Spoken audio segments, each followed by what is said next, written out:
Olá pessoal, sejam bem-vindos ao canal Entre Linhas. É o momento de nós explorarmos as entrelinhas da lição da Escola Sabatina. Pessoal, nessa quarta lição, no quarto vídeo, como vocês podem ver, estamos aqui nos estúdios aqui dos Entrelinhas para a gente poder gravar essa introdução, porque a gente resolveu passar uns dias de férias em casa, né? É bom passar em casa, arrumar umas coisas em casa, né, pessoal? Mas logo mais ainda temos alguns dias e mais uma viagem ainda, e vocês saberão já no próximo vídeo para onde que nós vamos. Bom, pessoal, então nesse quarto vídeo, onde nós estamos nessa série sobre mordomos fiéis, à espera do mestre, nós vamos então estudar sobre ofertas para Jesus. Acho que o título está aqui, ofertas para Jesus. Beleza, pessoal? Nesse vídeo teremos a participação do Ricardo, do Alexandre, do Marcos André, claro que nesse estilo ainda de férias, com entrelinhas homeopáticas, porque o Ricardo sempre traz aquelas entrelinhas homeopáticas, mas ainda sem a literatura, sem as entrelinhas raízes, mas espero que vocês continuem aí, motivados e incentivados aí a estudar a palavra de Deus, principalmente esse tema, de mordomia, com a gente aqui do canal Entre Linhas, ok, pessoal? E não se esqueça, se você está gostando aí do nosso conteúdo, deixe seu joinha, se inscreva, acione o sininho para você sempre receber os alertas quando nós lançarmos os nossos vídeos, que geralmente acontece todos os sábados às 13 horas. Beleza, pessoal? Então, chega de introdução e vamos para a lição.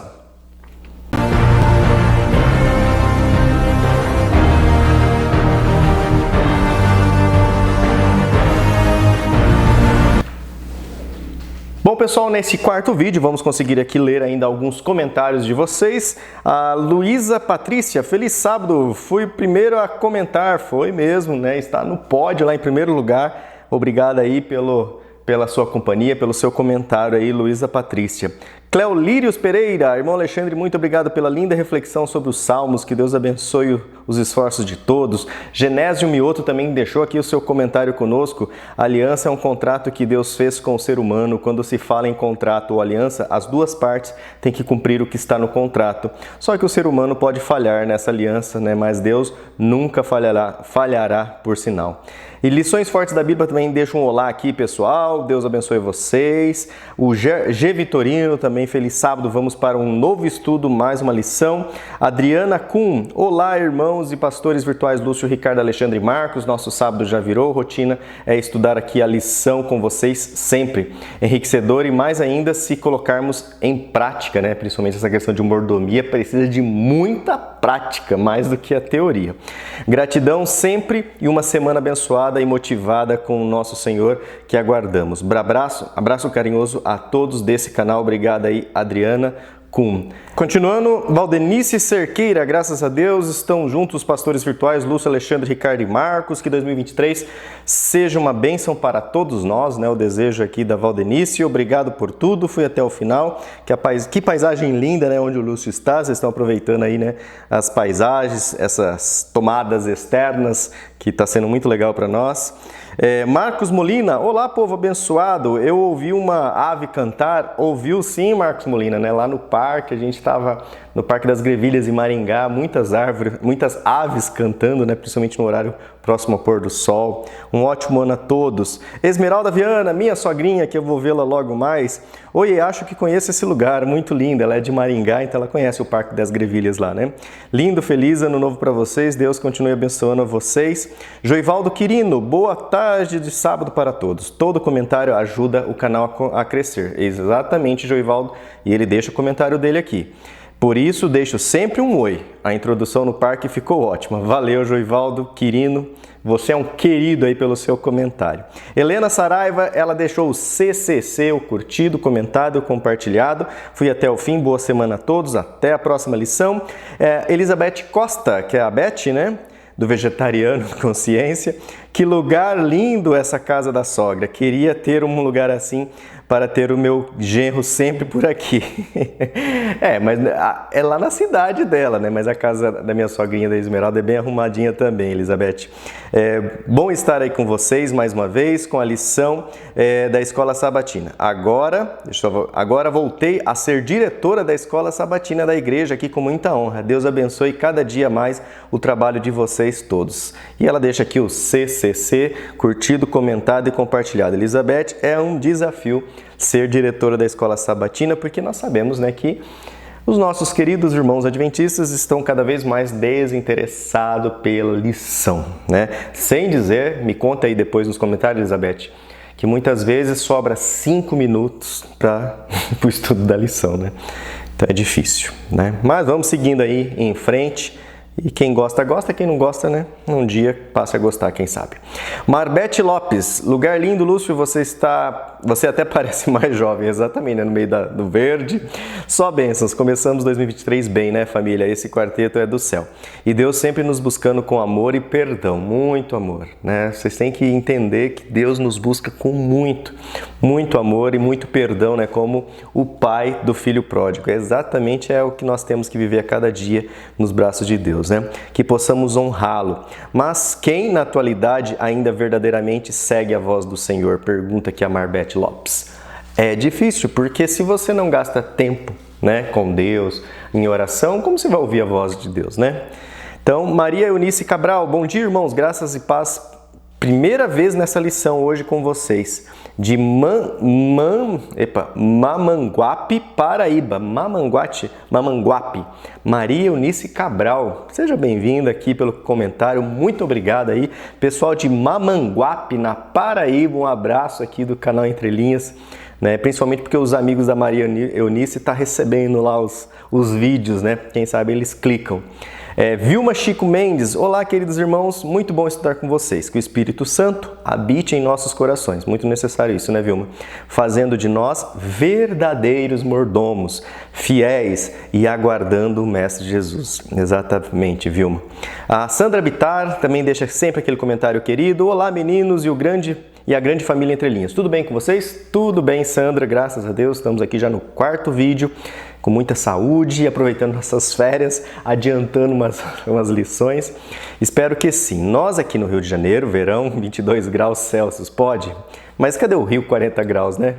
Perdeu, né? Perdeu, né, Sandra? É o Rio 22 graus, vai ter que reescrever a música. O conteúdo da lição sempre nos trazendo muitas reflexões. Gostaria de destacar um dos vários aspectos que o estudo nos leva a pensar, qual seja, ao guardar o sábado e ao dizimar, eu me pergunto, o que faço com o restante da semana e com o restante dos proventos? Vale investimento um tempinho nessa reflexão? Diz ela aqui, né? Muito agradecida, Deus abençoe vocês, familiares e a todos da família Entre Linhas. Né? Hashtag fui até a despedida do Lúcio. Exatamente, né? A Sandra nos traz uma reflexão na questão de que, tudo bem, Deus nos pede, né, para que nós devolvamos os 10%, para reconhecermos que tudo vem da mão dele, mas os outros 90% também vieram da mão dele. Como a gente vai gastar? Será que a gente pode gastar com bebedice, glotonaria e outras coisas a mais que nem cabe eu citar aqui? Ou até os 90% a gente tem que gastar em companhia do Senhor, né? Fica a reflexão. José Lima, deixa aqui os sinalzinhos de oração. Obrigado, José Lima, né? Porque é bom deixar sempre o comentário. Ilza Viana, amei rever vocês em tempo. Feliz 2023 para você e sua família, família entrelinariana. A Ilza, que bom, Ilza, sempre comentando conosco, sempre nos acompanhando lá da velha guarda. Agora o canal Entre Linhas já está assim, tem a velha guarda do canal Entre Linhas. Daqui a uns 10 anos vocês imaginam, né, como vai estar a gente aqui, se Deus quiser, firmes e fortes. Kelly Cristina Bronstein, ótimo. Então a Kelly deixa aqui, ela não deixa de onde que é pra gente mandar um abraço, mas que legal, deixou aqui um ótimo. Então um abraço aqui para Kelly Cristina Bronstein, né? Primeira vez acho que a Kelly comenta aqui com a gente. A Dileia Santos, né? Ótimos comentários, Deus seja louvado. A Dileia Santos também, acho que é o primeiro comentário. Não me desculpe, mas seja sempre bem-vindo e motivando vocês a comentar cada vez mais. A José Lima também deixa assim, hashtag fui até a despedida, além da oraçãozinha. E Luiz Uehara, ele coloca assim, análise brilhante dessa lição. Comecei a assistir à noite e perdi o sono. Sou formado em latim pela USP, que legal, Luiz. E me arrependo amargamente de não ter estudado mais o grego clássico e não ter cursado língua hebraica como aluno ouvinte, né, durante a faculdade. Para quem é apaixonado por línguas, etimologia e filologia, essa apresentação da lição é um deleite. Deus abençoe a todos vocês. Que legal, Luiz Uehara, né? Para você ver, né? Ele formado em latim na USP, né? E acompanha Entre Linhas. Que legal, a gente fica muito feliz que a gente consegue aí dar alimentos, né, para todos. O principalmente o Ricardo, né, que gosta dessa parte aí, que o Luiz também gosta, de línguas, ele estuda bastante o hebraico. Então, fica o motivo, Luiz, sempre deixe seu comentáriozinho e mande também de onde você é, você não colocou aqui, né? Só que você é formado em latim na USP, mas não sei se você mora em São Paulo ainda ou se só passou por lá para estudar. E o último comentário, Eliane Lúcia Dias, Deus continue abençoando a vocês. Muito obrigado, pessoal, pelo seu comentário. Lembrando, se você não gosta, acho que se você não gosta, você nem assistiu até aqui, né? Mas lembrando que você pode capturar, você pode pular, né, nosso vídeo, porque o vídeo é capturado, então você vai para as sessões que você mais curte, beleza? Muito obrigado pela sua companhia, obrigado aí pelos comentários de vocês, na medida do possível, a gente tenta ler, também quando dá tempo, né? Para que vocês sintam um pouquinho desse carinho que a gente tem por vocês. A gente lê em offline, mas a gente gosta de ler aqui online para vocês, beleza? Então vamos entrar na nossa doxologia, vamos aí aprender sobre esse tema, ofertas para Jesus, mas antes, como sempre, é impossível estudar a palavra de Deus sem antes clamar a Ele, né, uma direção, uma iluminação. Então vamos orar neste momento. Senhor Deus, nosso Pai, nosso Criador, gratos somos a Ti, Senhor, pela vida, pelo ar que nós respiramos, pela água, Pai, que o Senhor providencia o alimento, pela chuva que tem caído aqui, ó Pai, na região sul. Muito obrigado, Senhor. Obrigado porque o Senhor tem cuidado de nós, tem nos dado aqui muitas bênçãos, ó Pai. Como diria o pastor Miguel, nem Salomão em toda a sua glória muitas vezes teve acesso a tantas bênçãos que nós temos, ó Pai, aqui hoje, em nossos lares, que o Senhor tem nos abençoado aqui em nossas cidades, ó Pai. E aqueles, ó Pai, que têm passado por momentos difíceis, esteja com eles, ó Pai. Eles estão precisando da Tua presença, estão precisando sentir, ó Pai, a Tua mão, né, sobre os ombros deles. Temos famílias mais uma vez enlutadas, meus vizinhos aqui também oro por eles. Que o Senhor esteja, ó Pai, com cada um nesse momento e principalmente agora, ó Pai, que nós vamos estudar a Tua lição, que a gente aprenda cada vez mais sobre esse tema, ó Pai, de ofertar, ó Pai, de ter esse espírito de gratidão para contigo, com tudo que nós recebemos de Ti, Senhor. Continue guiando, ó Pai, o Ricardo, o Marcos, o Alexandre e principalmente continue guiando as mentes de todos os ouvintes, ó Pai, desse vídeo. Oramos em nome de Jesus. Amém, Senhor. Bom, pessoal, então agora vamos chamar o Ricardo, que vem aí com Na Ponta da Linha de sábado e domingo. Chega aí, Ricardo, é a sua vez. Vamos lá, gente. Lição 4. Ofertas para Jesus. Temos alguns pontos aqui, gente, que nós vamos recapitular algumas coisinhas ao longo do trimestre. É bom que vocês vão memorizando, né? A repetição é a melhor melhor técnica de memorização, é a repetição. Na lição dessa semana,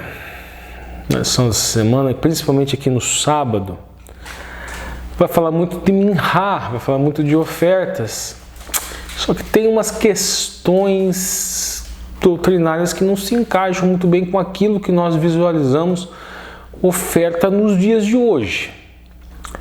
Vamos desenvolver o assunto, vocês vão percebendo. Vamos ao verso áureo, o verso central primeiramente.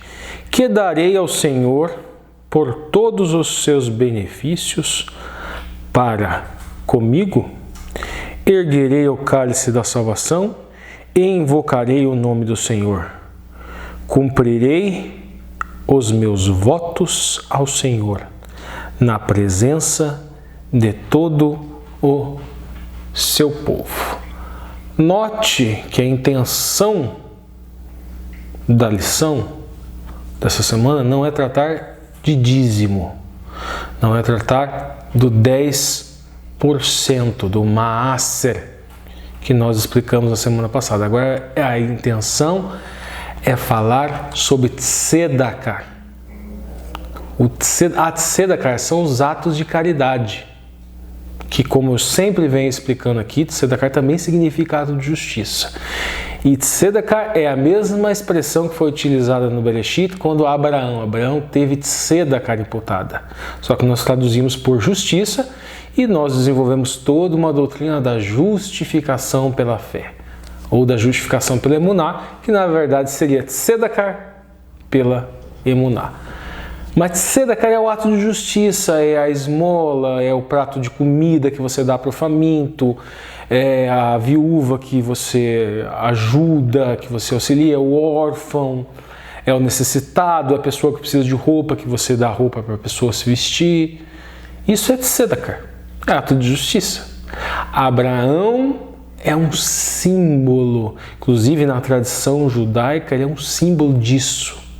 Ele era uma pessoa muito receptiva, que acolhia o estrangeiro, o faminto, o peregrino, e ele trazia para a sua casa e dava comida, e dava abrigo. Ele era uma pessoa muito hospitalidade. Ele praticava muita tzedakah, mas não era o suficiente para ser salvo.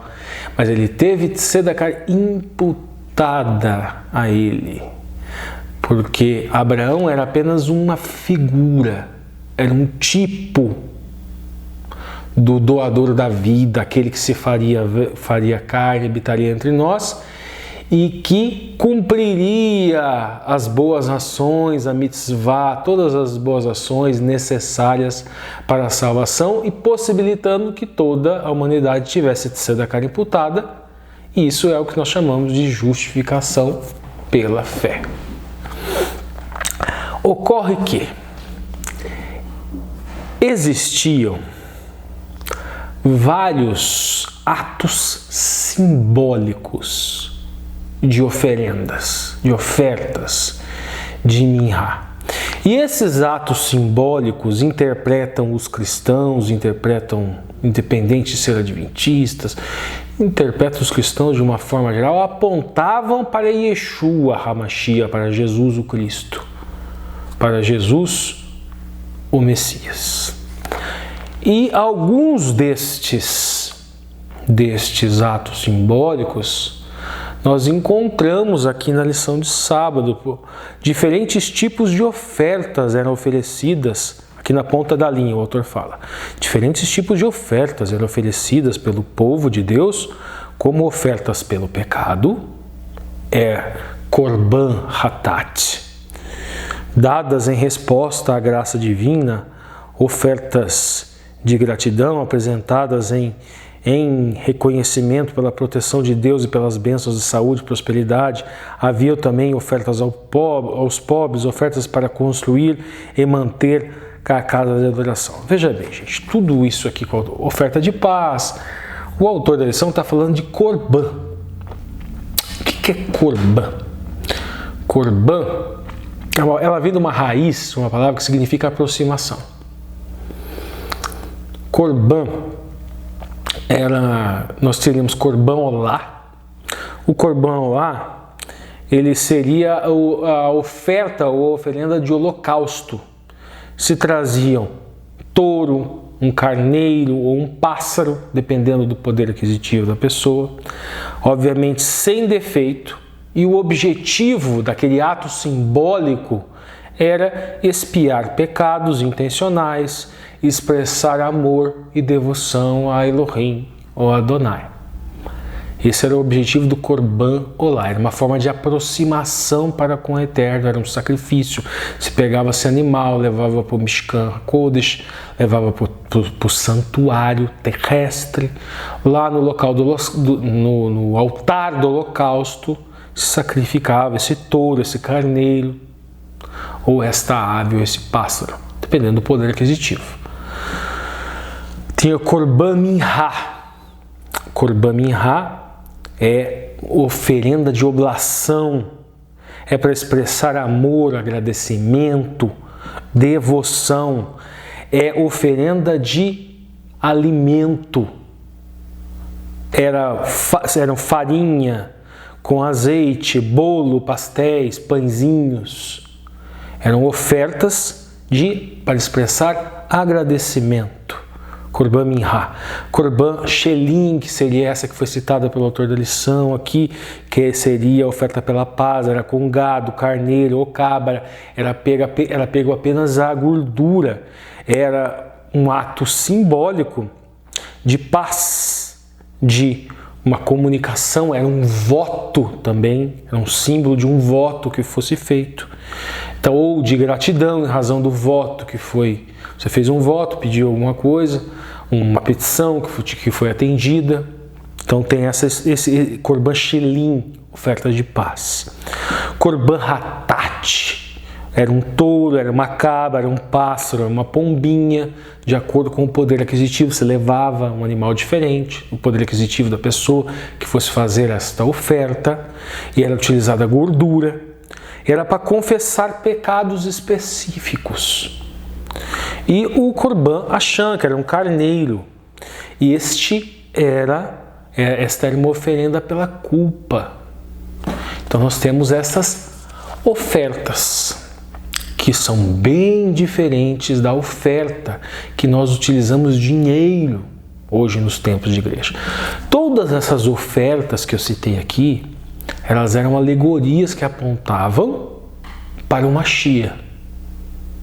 Então nós temos este animal, este touro, este cordeiro, isso é uma alegoria.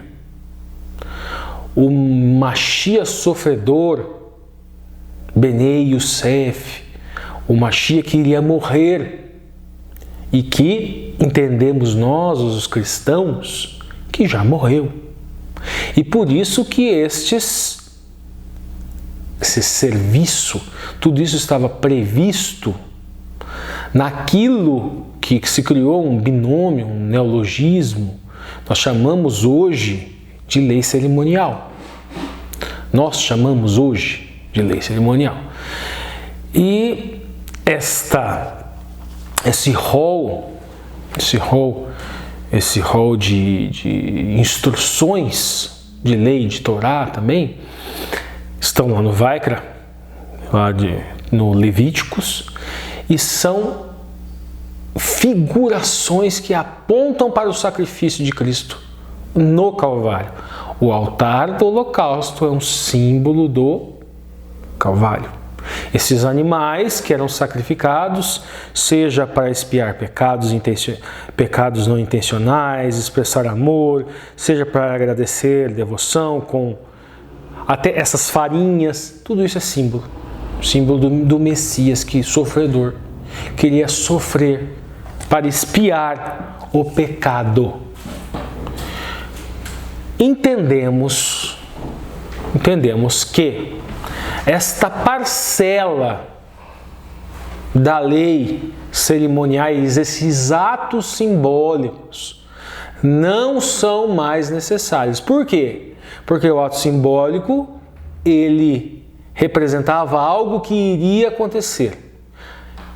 Era um lembrete de algo que estaria no futuro. E essas coisas efetivamente já aconteceram. Entendemos que o cordeiro, que o touro, ele já veio, ele já morreu por nós. Então esta lei cerimonial, não que ela tenha sido abolida completamente, não, mas esse ato simbólico na nossa esfera não é mais necessário, porque já se cumpriu. O próprio texto bíblico fala até que se cumpra. E aqui, efetivamente, isso já se cumpriu. E agora, a outra parte, no caso, o próprio Mashiach morreu, agora ele está enquanto sumo sacerdote no céu, cumprindo o que falta. Nós estamos, de acordo com a doutrina, no Yom Kippur cósmico. Ou seja, nós estamos desde 1844 vivendo o Yom Kippur cósmico, ou seja, o Kohen Hagadol, que é o próprio Mashiach, subiu ao céu e em 1844 ele sai do Kadosh, do local santo, e entra no Kadosh, Kadoshim. O Kohen Gadol terrestre, ele fazia isso uma vez por ano. Entrava nos santos no dia do Yom Kippur. Se nós entendemos que em 1844 o Mashiach ressurreto, ressuscitado e glorificado, o Messias que ressuscitou, foi glorificado e ele ascendeu ao céu como sacerdote, então ele está, neste momento, desempenhando aquela parcela dessa lei cerimonial do Yom Kippur. Ok, então essas ofertas, essas oferendas apontavam para o Messias. Só que o Messias já veio, então essas ofertas não mais são necessárias, porque já se cumpriu o ato simbólico para o qual elas serviam de testemunho, serviam de edat.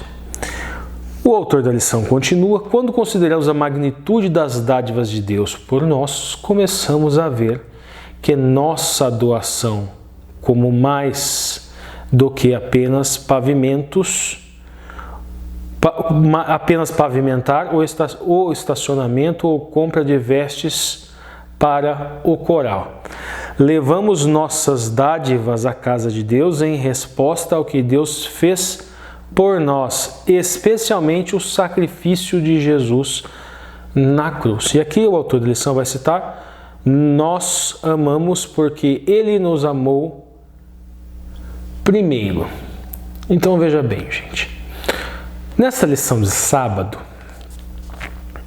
toda essa questão da lei cerimonial que ele fala aqui dessas ofertas, não se pode efetivamente criar uma analogia direta entre aquelas ofertas do Velho Testamento e estas ofertas que nós damos, ou seja, a oferta que nós damos, aquele dinheiro que nós damos além do dízimo.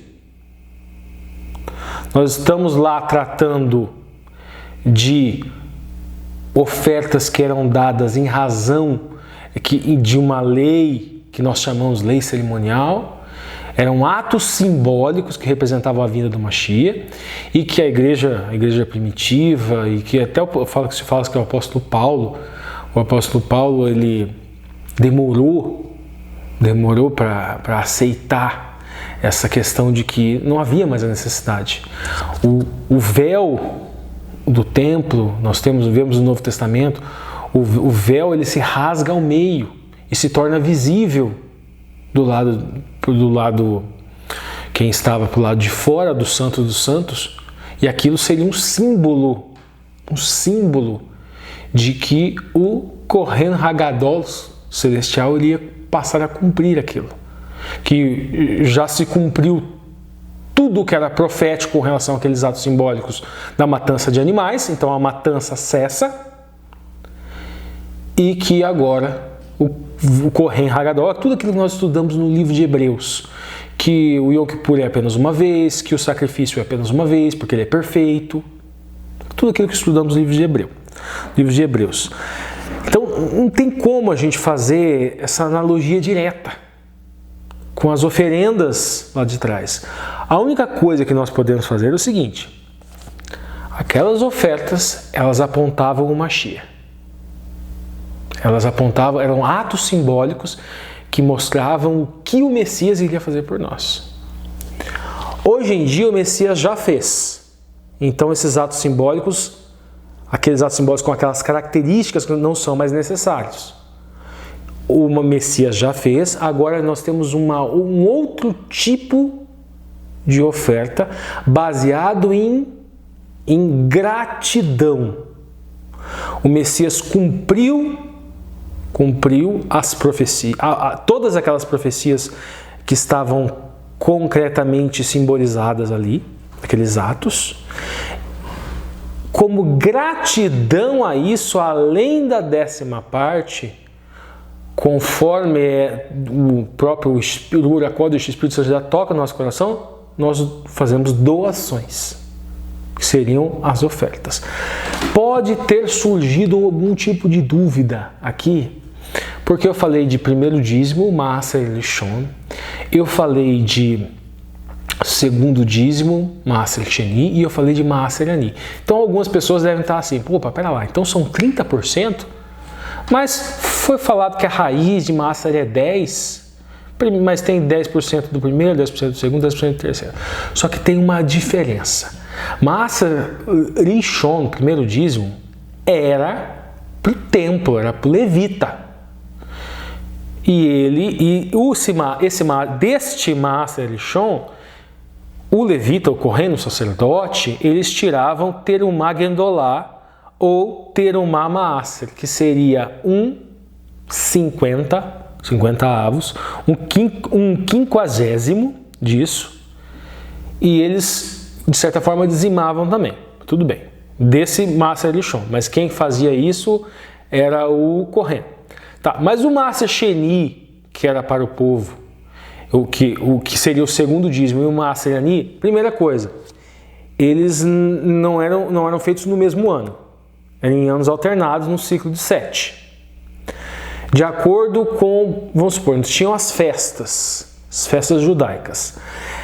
Pessar, tinha a festa de pães asmos, premissas, Rabicurim, tinha aquelas festas de peregrinação, e esse dízimo era utilizado para o alimento de viúva, pobre, e o próprio dizimista ele se alimentava.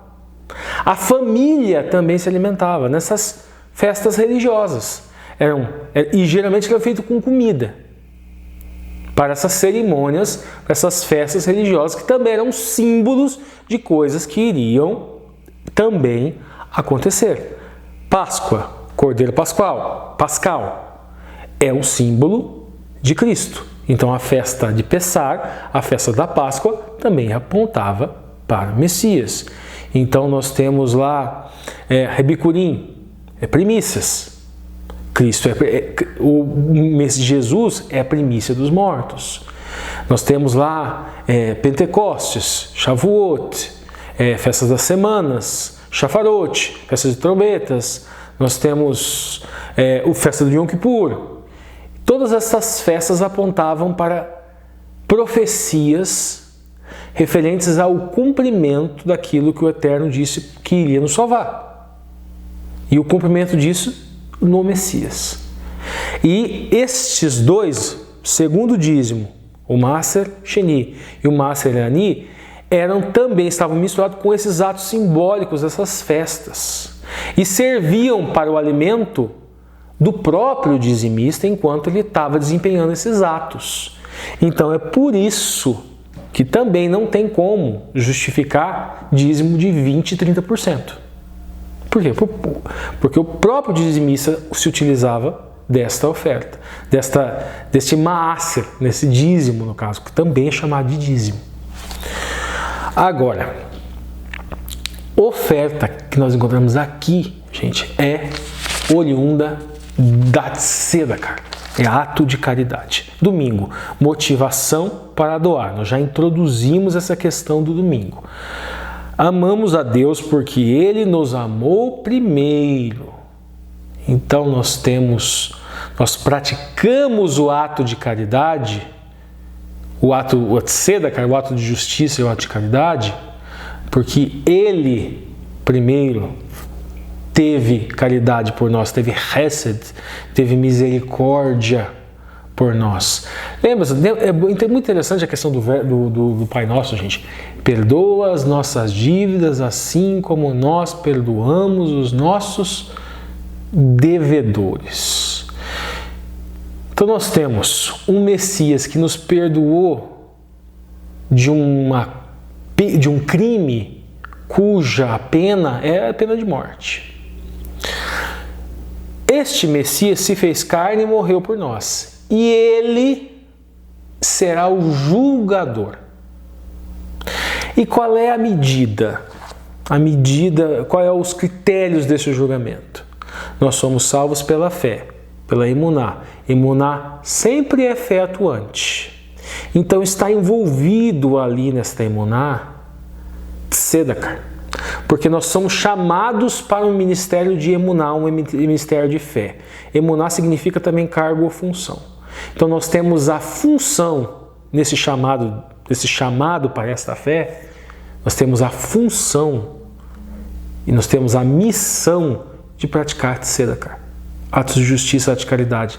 Nós temos de dar esmola, dar alimento, dar prato de comida, dar água, o faminto, a pessoa que precisa do pão, a pessoa que precisa da veste, a pessoa que precisa de qualquer tipo de cuidado, a viúva, o órfão, o carente. Então, qualquer discurso, gente, qualquer discurso moderninho, não, se a pessoa está lá é porque ela merece, deixa ela morrer, passar fome. Isso é antibíblico, isso não é cristão.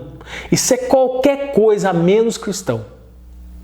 Se alguém vier com esse discurso em igreja, esse discurso é diabólico. Não provém de Deus, essa pessoa não está falando inspirada por Ruach HaKodesh. Não está, é totalmente antibíblico. Ok, gente, vamos continuar. Daí o autor da lição ele vai trazer paráfrase aqui de conselhos sobre mordomia de Ellen White. Eu vou ler para vocês. O Senhor não precisa de nossas ofertas. Não. O podemos enriquecer com nossas doações. Não podemos enriquecer quem? A Deus, né? O salmista diz: tudo vem de ti e as tuas mãos te damos. 1 Crônicas 29, 14. No entanto, Deus nos permite demonstrar nossa apreciação de suas misericórdias pelos esforços abnegados para passá-la a outros. Esta é a única maneira pela qual nos é possível manifestar nossa gratidão e amor a Deus. Ele não providenciou outro meio. Aquele versículo bíblico a gente sempre repete, aquela alegoria, né? O rei falando: estive nu e me vestisse, o Messias, se referindo ao Messias, o Messias falando: estive nu e me vestisse, estive faminto e me alimentaste, estive prisioneiro e fosse me visitar. Mas quando? Toda vez que fizeste a um desses meus, a mim fizeste. E quando não o fizeste, também a mim não o fizeste. Então tem a negativa ali, não é só você alimentar. Quando você se nega a dar um prato de comida a alguém, você está negando um prato de comida para o próprio Messias, para o seu próprio Salvador. Isso é muito sério, isso é muito complicado. Isso. Vamos lá, gente. Daí tem uma outra questão aqui que é relevante, que eu vou deixar para o final isso daqui. Melhor, vamos seguir aqui na ponta da linha, eu deixo esse ponto relevante para o final.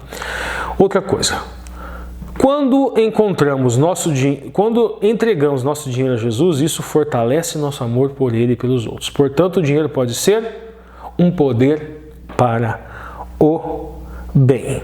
O autor da lição, o ponto de vista dele, não fui atrás, mas ele diz que Jesus passou a maior parte do tempo falando sobre dinheiro e riqueza do que sobre qualquer outro assunto. Meio complicado. Eu acredito que ele falou muito mais sobre caridade, sobre salvação, mas tudo bem. Não fiz esse cálculo, então vamos dar um voto de confiança para ele aqui. Um verso em cada 6 em Mateus, em Marcos, em Lucas, é sobre dinheiro. A boa notícia do Evangelho é que Deus pode nos livrar do amor pelo dinheiro, o amor pelo dinheiro e do mau uso dele. Vamos lembrar que o amor ao dinheiro é razão de todos os males.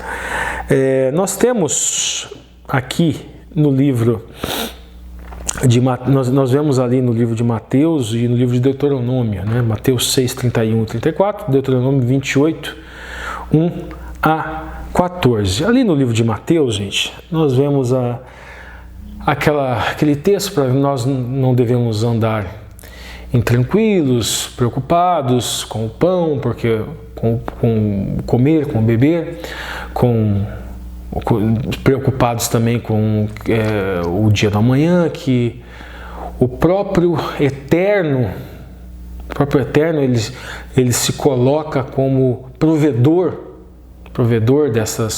do nosso alimento, e ele nos faz uma promessa de que os seus fiéis, né, que não lhe faltará o pão, não lhe faltará o alimento. Não significa que tem pessoas passando necessidade na rua, que essas pessoas não são filhos de Deus. Note que o mandamento da tzedakah é justamente para dar alimento ao necessitado. Então veja bem, a viúva, o órfão, o faminto, o necessitado, o peregrino, o estrangeiro, todas essas pessoas que precisam da tzedakah, elas recebem através de pessoas. O que dá o alimento não é melhor do que aquele que recebe o alimento. Não está no estado de espiritualidade superior. A promessa do Messias, a promessa que é dada aqui com relação a pão, pode ser perfeitamente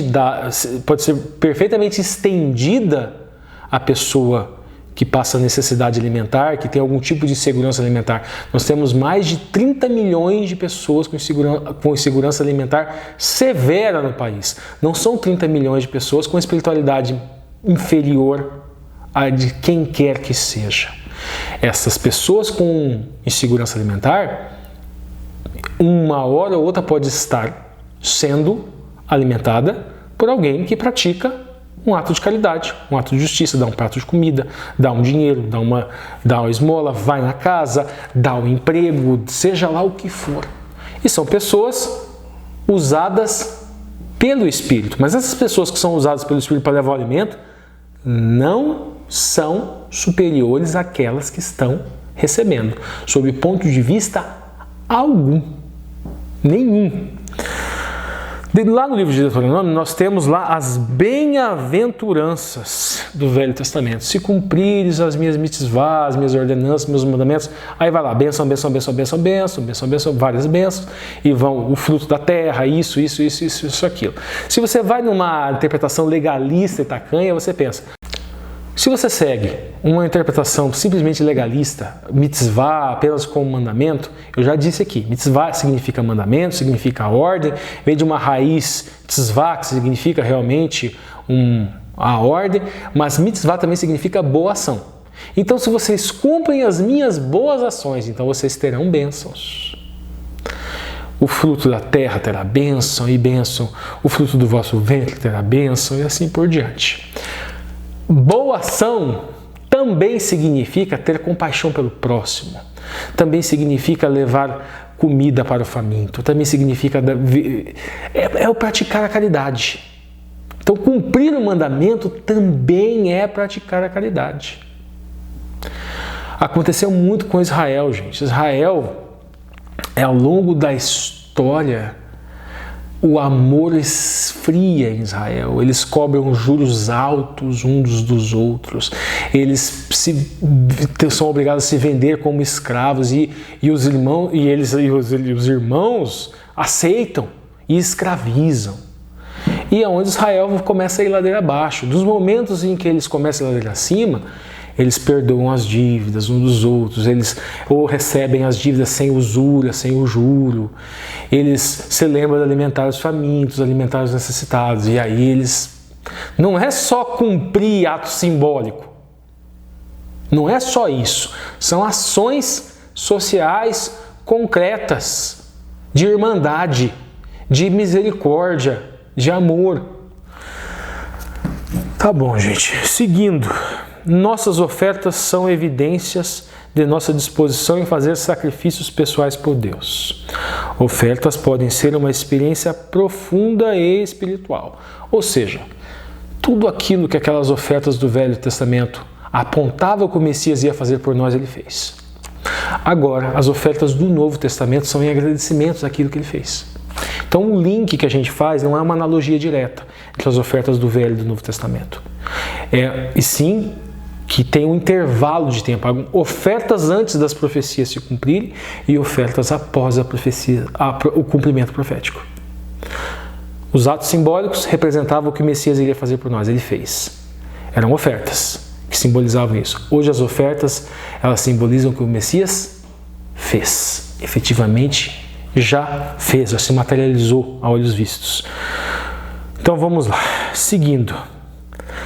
Para nós, como diz a expressão em inglês, ofertar é aplicar nosso dinheiro de acordo com as nossas palavras, ou seja, a palavra do Evangelho. Você pode dizer que ama Deus, mas ofertas generosas ajudam a revelar até fortalecer este amor. Lembrando, gente, que o que você faz com o que você recebe, fruto do seu trabalho também, como você gasta isso com a sua família, isso também revela o amor. Você também não pode, não deve, não é que não pode? Poder você pode, mas você também não deve negligenciar a sua família, sua esposa, os seus filhos, de terem uma vida digna, uma vida decente, por um desequilíbrio. Por que eu digo isso? Muitas vezes a pessoa recebe um salário, a pessoa está numa igreja e esta igreja incentiva, fala que quem dá mais vai receber mais bênçãos. Isso é uma inverdade. Isso é uma absoluta inverdade. E elas são sugestionadas a dar 60% do salário sob uma promessa. Não, pode dar 60%, 70%, 80%, 90% do salário que Deus vai prover. E coloca a sua família em uma situação de vulnerabilidade, porque acredita num discurso que é estranho. Extremamente estranho a Bíblia, que é essa questão da teologia, da prosperidade, de que se a pessoa doa mais dízimo, ela recebe mais dízimos, ela recebe mais bênçãos. Não, isso é uma inverdade. Dízimo é 10%. Oferta é aquilo que o seu coração mandar. Lembrando que lev, em hebraico, ele significa coração e significa mente. Então, essa história de razão e emoção, no hebraico não funciona. Então, a pessoa dá o que o seu lev mandar. E não significa que você vai dizimar tomado exclusivamente pela emoção, exclusivamente pela razão. Não, existe uma proporcionalidade, uma razoabilidade, existe toda uma questão de que, não loucura, vamos dizer, de temperança, essa é a palavra. O dízimo, no dizimar, ele é uma coordenada matemática, digamos. Ocorre que a oferta é aquilo que o seu lev, que a sua mente e o que o seu coração, tocados pelo Espírito e não por oportunistas, ele te leva a fazer. Levando em conta, obviamente, a manutenção da sua subsistência, da sua família, a escola, às vezes, que você tem que pagar do seu filho, a roupa que você tem que vestir do seu filho. Então, muito cuidado com pessoas que se utilizam do discurso religioso para benefício próprio. Vamos ter essa lucidez, vamos ter essa temperança no ofertar também. Nossas ofertas vêm de um coração que confia em Deus, pessoal, que constantemente supre as nossas necessidades. Nossas dádivas repousam na convicção de que encontramos certeza na salvação. Não são uma forma de nos apaziguar com Deus ou obter aceitação, mas fluem de um coração que aceitou a Cristo pela fé como o único e suficiente meio de graça e redenção. É isso. Agora com o Alexandre. Olá pessoal do canal Entre Linhas, quero deixar aqui meu abraço para todo mundo.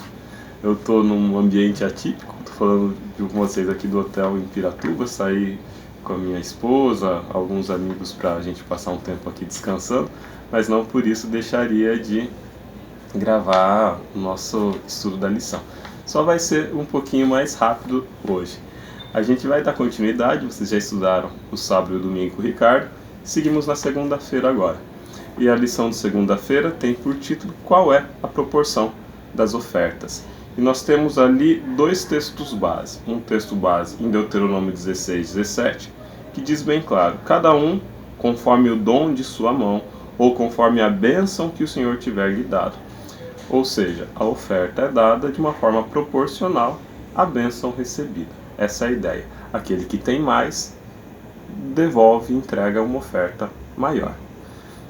A outra passagem é Salmos 116, 12, que o salmista diz uma pergunta: que darei eu ao Senhor por todos os benefícios que me tem feito? Como eu vou responder, fazer uma resposta de gratidão ao Senhor? E a resposta é: tomarei o cálice da salvação, invocarei o nome do Senhor, pagarei os votos ao Senhor na presença do seu povo. Quer dizer o seguinte, eu interpreto esse texto da seguinte forma: primeiro, tomarei o cálice da salvação e invocarei o nome do Senhor. Você vai reconhecer publicamente que aquela dádiva, que aquela bênção que você recebeu não vem de ti, mas vem de Deus. E você vai fazer isso publicamente. Você vai pagar os votos ao Senhor na presença do seu povo. Quer dizer, você vai, na presença das outras pessoas, reconhecer que Deus é o seu Salvador, que Deus é o seu mantenedor. Você pode fazer isso devolvendo ofertas também. Você pode fazer isso por meio de um testemunho. A oferta ela não precisa necessariamente ser numa forma financeira. A gente vai ver mais pra frente que essa oferta pode ser na forma de dinheiro, mas pode ser de outras formas também. Acho importante destacar na lição de segunda-feira ainda a ideia da oferta como um exercício para a gratidão. Gratidão não é algo que vem naturalmente. Gratidão é algo que precisa ser treinado, que precisa ser lembrado. A gente precisa lembrar que aquilo que a gente tem, que aquilo que a gente recebeu, não vem de nós, mas é de Deus. Esse exercício diário da gratidão, ele é fortalecido por meio das ofertas. Sempre que a gente devolve ofertas a Deus, na forma monetária ou não, a gente se reconhece dependente de Deus e grato a Ele pelas bênçãos recebidas. Caminhamos agora para a lição de terça-feira. Lição de terça-feira tem por título Ofertas e Adoração. E aí eu quero destacar aqui a ideia de que a oferta faz parte do processo de adoração. A gente tem 3 textos base que relacionam na lição de terça-feira a ideia de oferta e a ideia de adoração. 1 Crônicas 16, 29 diz: trazei presentes, adorai. Salmos 96, 8 e 9 diz: trazei oferenda, adorai o Senhor na beleza de sua santidade. E Salmo 116, 16 a 18 diz: ofertar-te-ei e depois oferecerei sacrifícios de louvor. Nos 3 casos nós temos uma relação entre devolver ofertas a Deus, entregar ofertas a Deus e adorar a Deus. Então a oferta faz parte do processo de exercício de gratidão. Esse exercício de gratidão é também louvor a Deus. Agora, como nós podemos ofertar? Lembra que eu falei antes que a gente não oferta necessariamente de forma monetária apenas. Como a gente pode ofertar? A gente pode ofertar por forma de dinheiro, devolvendo e entregando ofertas na igreja, sim.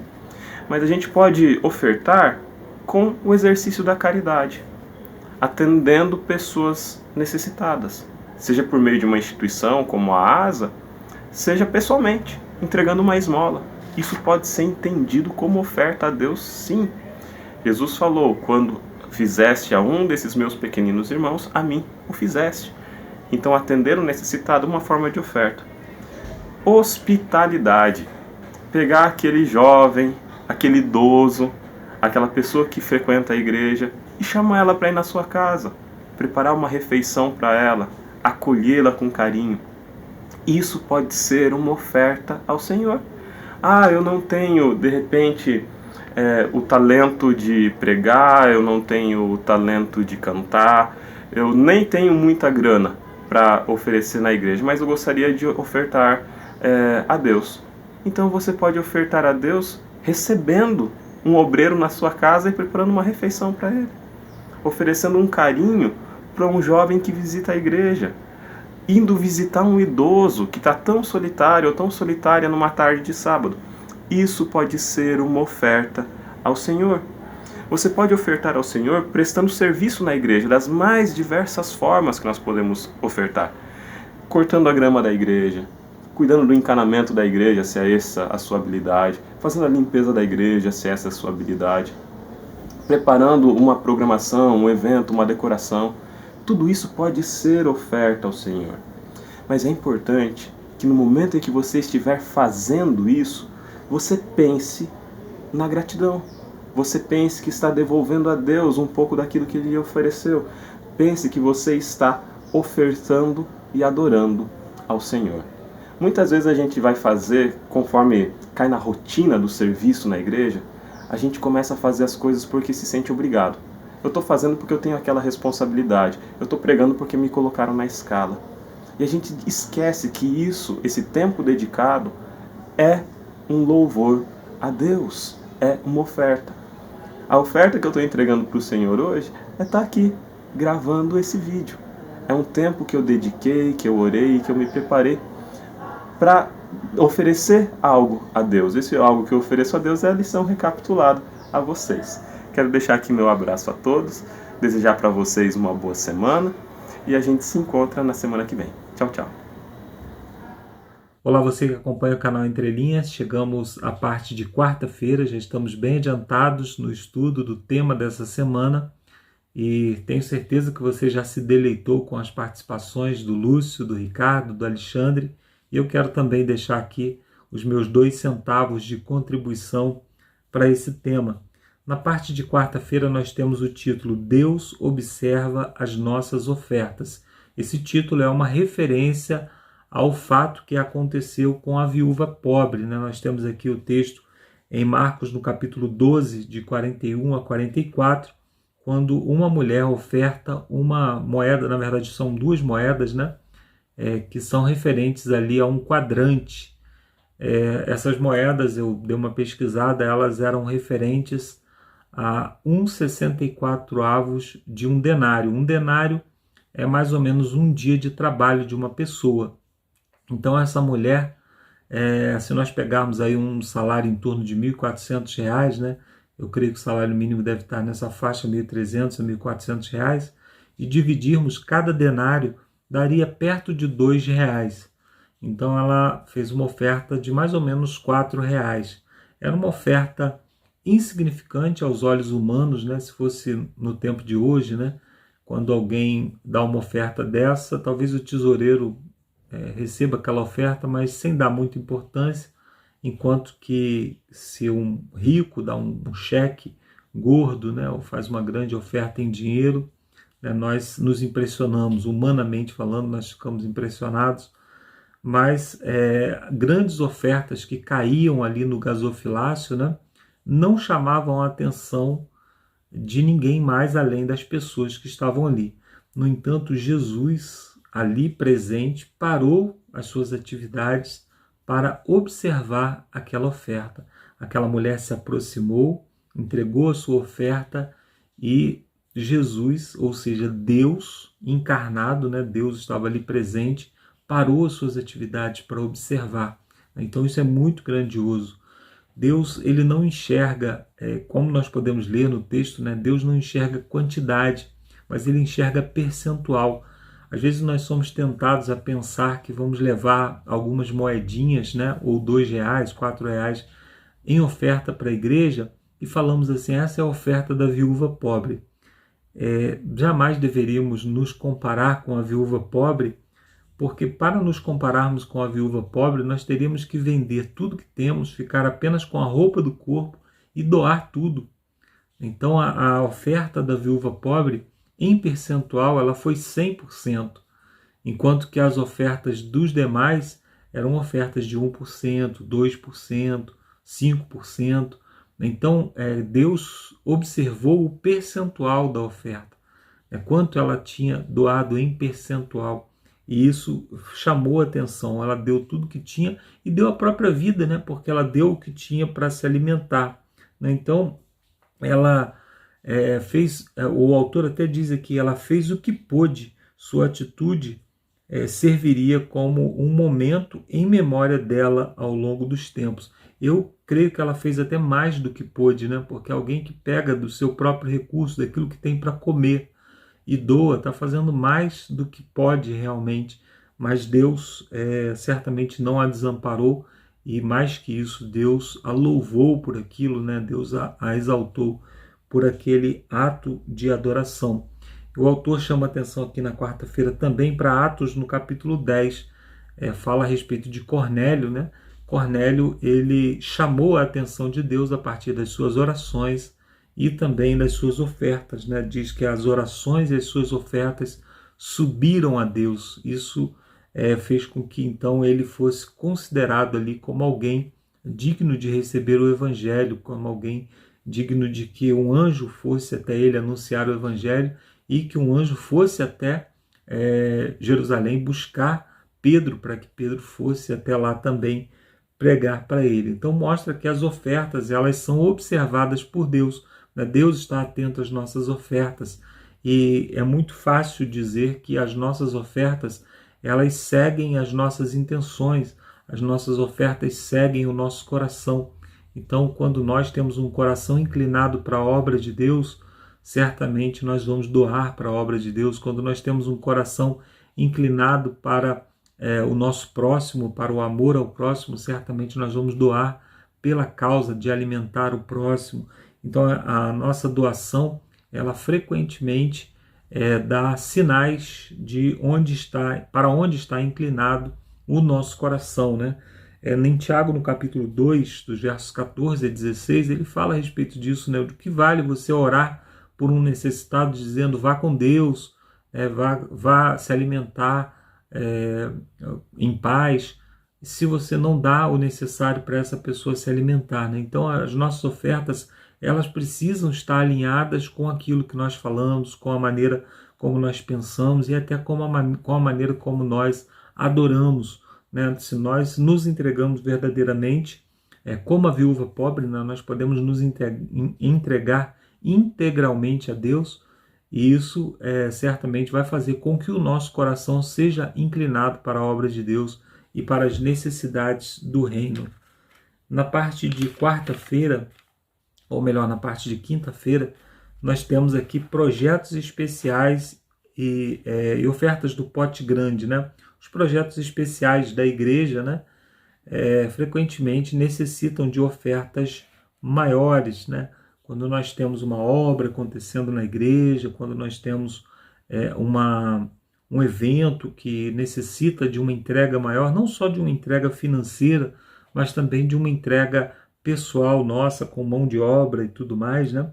E o autor fala aqui que cerca de 9% de todo o nosso patrimônio, ele é líquido, né? Então, os demais, eles estão investidos em imóveis, em veículos, em coisas desse tipo que não são facilmente convertidos em dinheiro e não são facilmente convertidos em doações para Deus, né?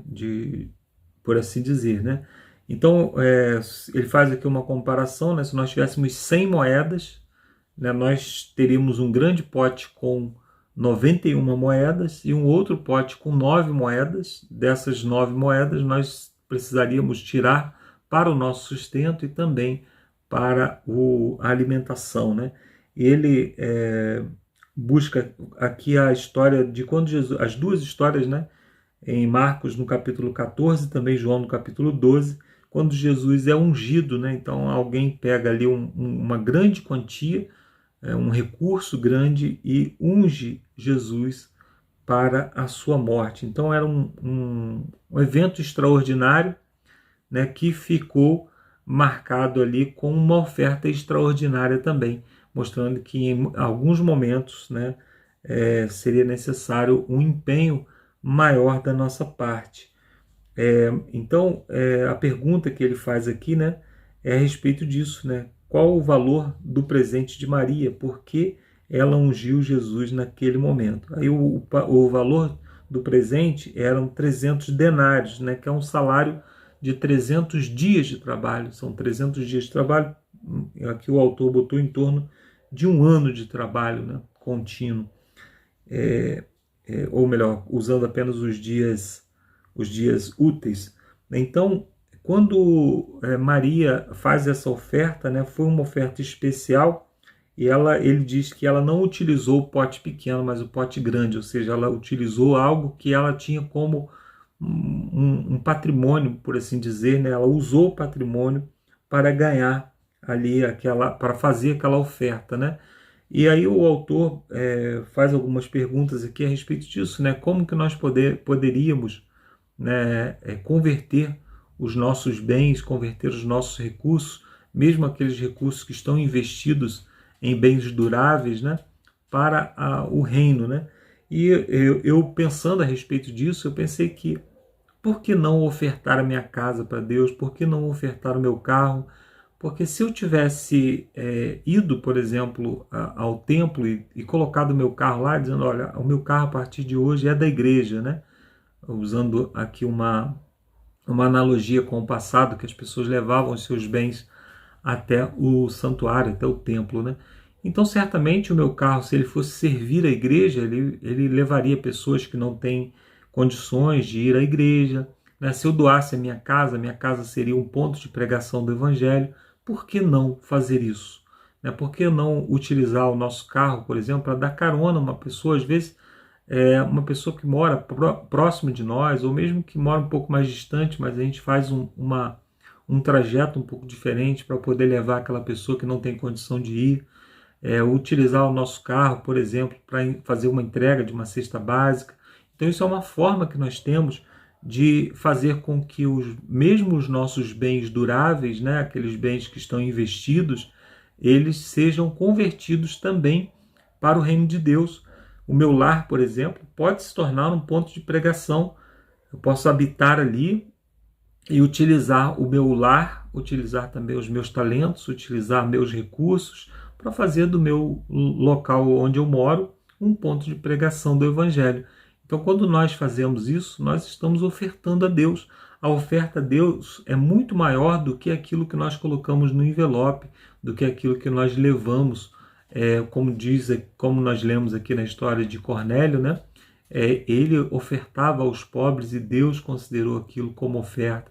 Então, nós que contribuímos de alguma forma com a pregação do evangelho, mesmo que não seja diretamente na igreja, estamos ofertando além daquilo que nós levamos à igreja. É importante, né, que a gente contribua com as nossas ofertas para o crescimento do evangelho, para a construção de igreja.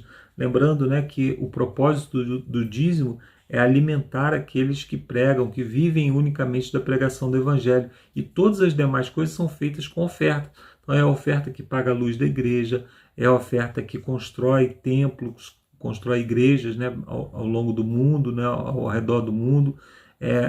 A oferta que produz material, como por exemplo livros, né?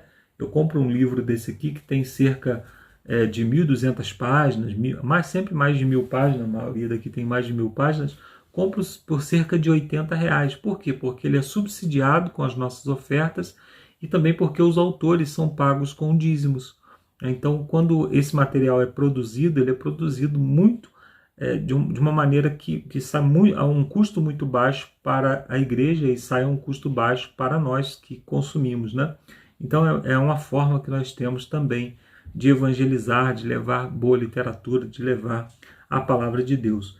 Eu quero, antes de terminar aqui a parte de quinta-feira, fazer uma comparação, porque eu tenho certeza que eu estou falando aqui para pessoas que são dizimistas, mas não são ofertantes, ou seja, levam apenas 10% das suas rendas à igreja. Eu quero mostrar aqui 2 textos na Bíblia, um que fala a respeito do dízimo e outro que fala a respeito da oferta.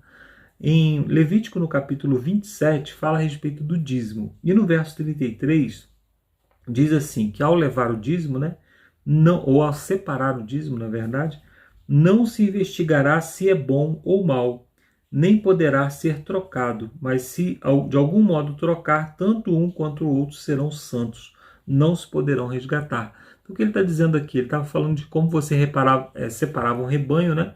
Você prendia o rebanho dentro de um espaço e esse rebanho ele era contado. Então, de cada 9 ovelhas, a 10ª era marcada para ser levada ao templo, para ser levado como dízimo para sustento lá dos levitas, dos sacerdotes, como nós estudamos na semana passada. Quando essa oferta era separada, né, esse dízimo era separado, ele não deveria ser modificado. Então, se você tinha um rebanho com muitos animais cegos, você levaria algum animal cego também para o templo. Por outro lado, se você tinha um rebanho mais saudável, você levaria mais animais saudáveis para o templo, sem problema nenhum. Agora, quando nós vamos lá para o capítulo 22 de Levítico, que fala a respeito das ofertas, olha como que a oferta é mais importante. Ele diz na hora da separação, verso 19, diz assim: Para que sejam aceitas, as ofertas voluntárias deverão ser feitas com um macho sem defeito, seja de gado ou de rebanho, de ovelhas ou de cabras. Ou seja, a oferta, diferente do dízimo, ela deveria ser preparada e separada sem defeito. Não seriam aceitas se fossem ofertas defeituosas. Então, a oferta ela é um símbolo da perfeição de Cristo. Então, quando nós ofertamos, nós estamos, na verdade, respondendo, como já estudamos nessa lição, respondendo ao amor de Deus, que ofertou o melhor, ofertou o seu Filho sem nenhum defeito. Então, como que nós podemos fazer uma oferta que seja aceitável ao Senhor, que seja perfeita, que seja uma oferta da qual Deus vai aceitar no seu santuário, no seu templo, vai aceitar como sendo um ato de adoração? É quando nós realmente dedicamos essa oferta com amor, quando nós separamos algo que seja proporcional às nossas rendas. E como que nós fazemos isso? Você pode estabelecer um percentual, assim como você faz com dízimo. Ao invés de você apressadamente meter a mão no bolso e pegar algum dinheiro que está embolado ali para ofertar, com antecedência separe um percentual. Fale assim, olha, Senhor, eu vou ofertar 5%, 3%, 1%, você que escolhe, ou 10%, vou devolver 10% de dízimos e mais 10% de oferta. Por que não? Então, quando nós fazemos em percentual, quando nós estabelecemos um percentual, nós estamos estabelecendo que aquela oferta será proporcional às nossas bênçãos, ela vai ser separada com cuidado, ela vai ser separada com atenção e não somente uma oferta que nós fazemos sem nenhum tipo de cuidado, Na parte de sexta-feira temos aquelas perguntas que dizem assim, a primeira pergunta, a oração e a doação andam juntas? Como saber a quem doar e quando doar? É interessante, que além da doação que nós fazemos na igreja, às vezes nós temos uma necessidade de oferecer uma cesta básica ou alguma coisa desse tipo, mas nós às vezes avaliamos a pessoa, se a pessoa realmente merece ou não, e começamos a dizer, para nos defender do nosso egoísmo, nós começamos a falar assim, não, essa pessoa não vou dar porque vai beber cachaça, essa outra eu não vou dar por causa disso. Não pense dessa forma, pense no seguinte, separe um valor, coloque na sua carteira e fala, Senhor, me envia alguém para que eu possa ajudar com um alimento, ajudar de alguma forma. Certamente o Senhor vai enviar essa pessoa para que você possa fazer essa oferta. Não se preocupe tanto com a pessoa, mas se preocupe em doar, falar de Jesus para ela se tiver oportunidade, falar do amor de Deus, falar assim, eu estou te dando esse alimento, não precisa me agradecer, agradeça a Deus porque Ele tem me dado muito, eu estou compartilhando um pouco com você, isso é muito bom, Aí fala que uma revista, pergunta número 2, fala que uma revista falou sobre jovens de Wall Street, que ganhavam muito dinheiro, mas eram miseráveis, vazios, angustiados. Então, como que o ato de doar pode ajudar a dar significado ao nosso patrimônio, ao que nós temos? Quando Jesus fala que nós somos bem-aventurados porque doamos, o Paulo fala que mais feliz é aquele que doa do que aquele que recebe. É muito interessante que a gente não leva isso tão a sério, Tem algumas experiências que as pessoas fazem com o ato de doação sem esperar nada em troca e sem conhecer a pessoa, Tem alguns vídeos na internet, você pode procurar, de uma pessoa, por exemplo, que passa no pedágio e paga a passagem do pedágio do carro de trás, sem conhecer, e vai embora. Então isso dá uma sensação de alegria, de euforia na pessoa, e as pessoas depois relatam isso. Então, ofertar, dar, doar, é algo que realmente nos ajuda a ser feliz, nos ajuda a compreender realmente o motivo pelo qual nós possuímos aquilo que possuímos, o motivo pelo qual Deus tem depositado bênçãos na nossa mão. Não é simplesmente para alimentar o nosso egoísmo. Deus nos dá bênçãos para que possamos abençoar outras pessoas. E a pergunta número 3, devemos nos preocupar se os recursos serão mal aplicados? Por que os doadores devem considerar o que Ellen White falou sobre isso? Ellen White falou que tudo que nós recebemos, tudo que nós doamos a Deus é registrado pelos anjos, e Deus toma consciência, né, de tudo que nós fazemos, de toda a obra que nós fazemos em favor do avanço do Evangelho. No entanto, isso não significa que não devemos também estar atentos à maneira como as ofertas têm sido utilizadas na nossa igreja, a maneira como as ofertas têm sido utilizadas na associação, e se temos oportunidade, né, de contribuir para o bom uso dessas ofertas, temos a oportunidade de contribuir para o bom uso dos nossos dízimos, nós podemos sim contribuir. Devemos sim estar atentos também a essas coisas, porque cada centavo depositado na igreja deve ser convertido para ganhar almas para o reino dos céus. Se isso não acontece, de alguma forma a igreja perdeu um pouco do seu sentido, perdeu um pouco do seu propósito, né? Bom, pensando em tudo isso, vamos orar a Deus pedindo que Ele nos abençoe, que Ele nos ajude a vencer o egoísmo e que Ele nos ajude a ofertarmos não só alguns centavos, não só um pouco da nossa renda, mas que possamos ofertar a nós mesmos, o nosso coração, que o nosso coração e a nossa mente estejam inclinados para a obra do Senhor, e assim tudo se tornará mais fácil, né? E a nossa oferta será não de um percentual, não de uma parte, mas de tudo que nós temos e de tudo que nós somos. Vamos orar? Santo e bom Deus, muito obrigado pelo privilégio que nós temos de participar da Tua obra, assim como o Senhor fez a maior oferta, que foi o Teu Filho, para pagar os nossos pecados, para nos fazer vencer as nossas condenações. Assim também nós podemos contribuir com a obra com uma pequena parte, com uma pequena parte da nossa renda, dos nossos talentos, do nosso patrimônio, para também levar a Jesus Cristo a outras pessoas. Nos ajuda, Senhor, antes de mais nada, a oferecer o nosso coração, para que assim, derrotados no nosso egoísmo pelo Teu Espírito, possamos então ofertar uma oferta que seja agradável aos Teus olhos. Ajuda-nos, Senhor, a manter o nosso lar, a manter as nossas rendas, e nos ajude também, Senhor, a pregar o Evangelho por onde quer que passarmos. É o que te pedimos por Jesus. Amém. Obrigado, amigos, e até a semana que vem com mais um estudo da Palavra de Deus.